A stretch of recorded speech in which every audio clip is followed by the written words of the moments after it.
Bienvenue sur Top Invest, la chaîne des top investissements. Ici, on parle essentiellement d'entreprises de qualité. Avons-nous une opportunité d'investissement sur Walmart? C'est la question à laquelle on va essayer de répondre en se basant sur les états financiers de la compagnie. Je rappelle que ceci représente uniquement mon point de vue et non un conseil d'investissement. Et comme d'habitude, je me réserve le droit de me tromper. Donc, sur Walmart, ici, on a déjà eu à en parler il y a quelques temps. OK, donc je vais aller rapidement. D'accord, vous savez comment est-ce qu'on procède généralement pour analyser les compagnies ici. Pour les plus anciens, pour ceux qui ne savent pas, allez-y regarder la même vidéo sur Walmart il y a quelques mois. Vous allez voir à peu près comment est-ce qu'on fait. OK, donc, ici, je regarde d'abord les bénéfices nets attendus en 2024. On s'attend à 6 dollars, moins élevé que ce qu'on avait en 2023 ici.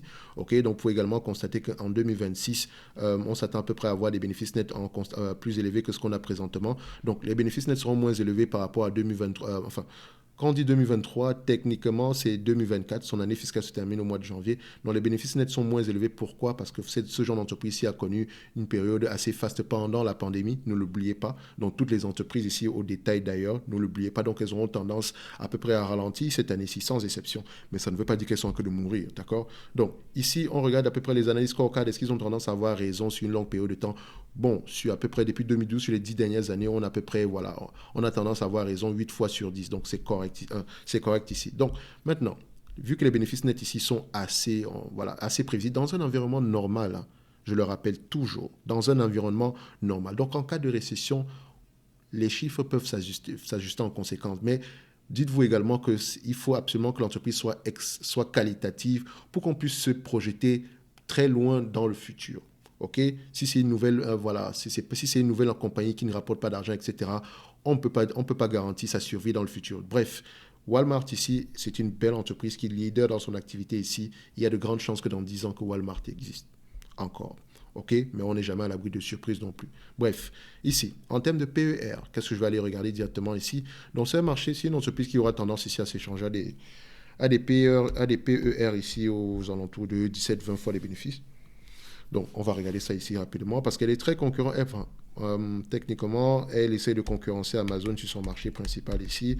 Donc, est-ce que ça marche? Est-ce que ça ne marche pas? Je vous laisse aller lire les rapports financiers ici. Regardez à peu près la vente en ligne. Qu'est-ce que ça représente? Donc, ici, au niveau des bénéfices nets, au niveau des PER, ici, le marché a tendance à payer combien? 20 fois les bénéfices. 17 fois les bénéfices sur les 20 dernières années. Sur les 10 dernières années, il paye 21 fois les bénéfices. Sur les 5 dernières années, il paye 28 fois les bénéfices. Donc, le PER aura tendance à osciller entre 15, 17 et 20. OK? 15, 17 et 20. Donc, quand on regarde également la croissance ici, ouais, ça reste quand même une entreprise qui a une croissance au moins de 5% ici. Donc, je prendrais 17 fois les bénéfices ici. J'aurais également pu prendre 20 fois les bénéfices de toutes les façons. OK? Ne l'oubliez pas. Donc, de toute façon, on va réfléchir également en termes de rendement. Donc, ça ne dérange pas non plus. Donc, j'ai besoin de la dette nette. Donc, dette nette.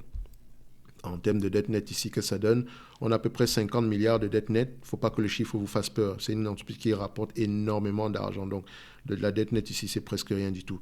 On a 50 milliards, 50,04 divisé par le nombre d'actions, à peu près 2,71. Donc, ça nous donne ici à peu près aux alentours de 18 milliards, excusez-moi, 18 dollars 46 par action. OK, 18,46 $ par action. Donc, une fois que j'ai cette information-là, j'ai mes PER, j'ai ma dette nette par action ici. Je vais directement au niveau, déjà, je vais vous montrer à peu près la dette nette par action. Et la dette nette sur EBITDA ici, qu'est-ce que vous constatez?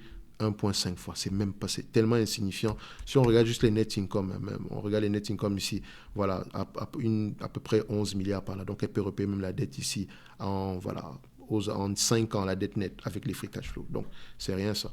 Alors, et encore, ça m'a l'air que les net income ici sont même en berne, d'accord? Donc peut-être qu'il faudrait même les ajuster en conséquence. Donc sans doute qu'ils sont bien plus élevés que ça.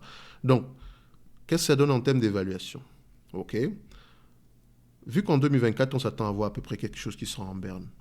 On va être optimiste un tout petit peu ici, OK? Vu que les analystes ont tendance à... C'est un business qui semble être assez prévisible.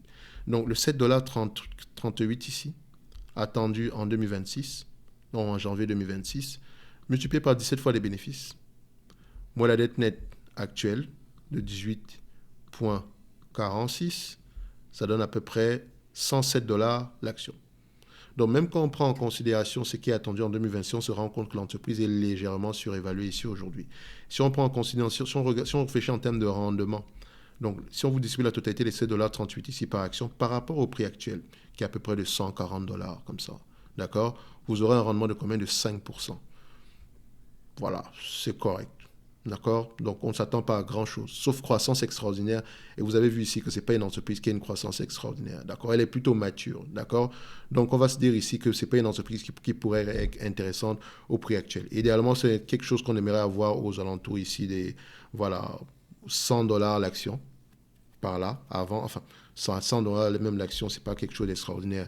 Mais bref, vous comprenez que c'est pas très intéressant en date d'aujourd'hui. Mais pour ceux qui sont là pour un dividende, dites-vous que le dividende actuel, qui est de 1,64%, il a le potentiel d'arriver aux alentours des 5% par là. OK? Donc, votre dividende aura tendance à continuer à croître ici, mais est-ce que c'est ce qu'on recherche réellement? Moi, je vous dirais, moi, mon rendement sur coût d'acquisition, j'aime bien chercher à peu près quelque chose qui se rapproche du 7 à 8% par là. OK? Sans prendre en considération la croissance, bien sûr. 7 à 8% par là. OK? So, pour Walmart, on va se dire que, voilà, un tout petit peu de patience, je pense que le marché finira par nous donner un prix assez intéressant dans le futur. Donc, n'oubliez pas également ceci. Pour ceux qui veulent aller plus loin, le service Top Premium, ici, vous pouvez avoir droit à la formation thématique qui va débuter au mois d'avril, où vous pouvez analyser enfin, là, on aura une formation sur comment analyser une banque, comment lire un rapport financier, et vous avez également la possibilité d'avoir tout ce qui est au-dessus ici, sans charge supplémentaire ici, d'accord? Donc en réalité, vous payez juste pour le Top Premium ici, et vous aurez cette formation thématique ici qui, à elle seule, sera déjà à un prix plus élevé que la formation au total, que le service Top Premium ici, uniquement pour les 150 places restantes. Et vous pouvez voir ici, pour ceux, ça fait à peu près 3 jours, on fait la promotion de la formation thématique ici, et vous voyez que les places vont très très vite, d'accord? Donc ça s'arrête à la fin du mois de mars. Donc, pour Walmart, on va se dire que voilà, je pense que le marché peut mieux offrir ici présentement. Allez-y regarder du côté de Oracle ou bien de Cisco. Je pense qu'on a étudié les deux entreprises tantôt. Peut-être que ça peut être intéressant de ce côté-là. Merck également, la compagnie pharmaceutique. Ça peut être également intéressant. Donc, on va se donner rendez-vous sur la prochaine vidéo. Et d'ici là, portez-vous bien. Merci.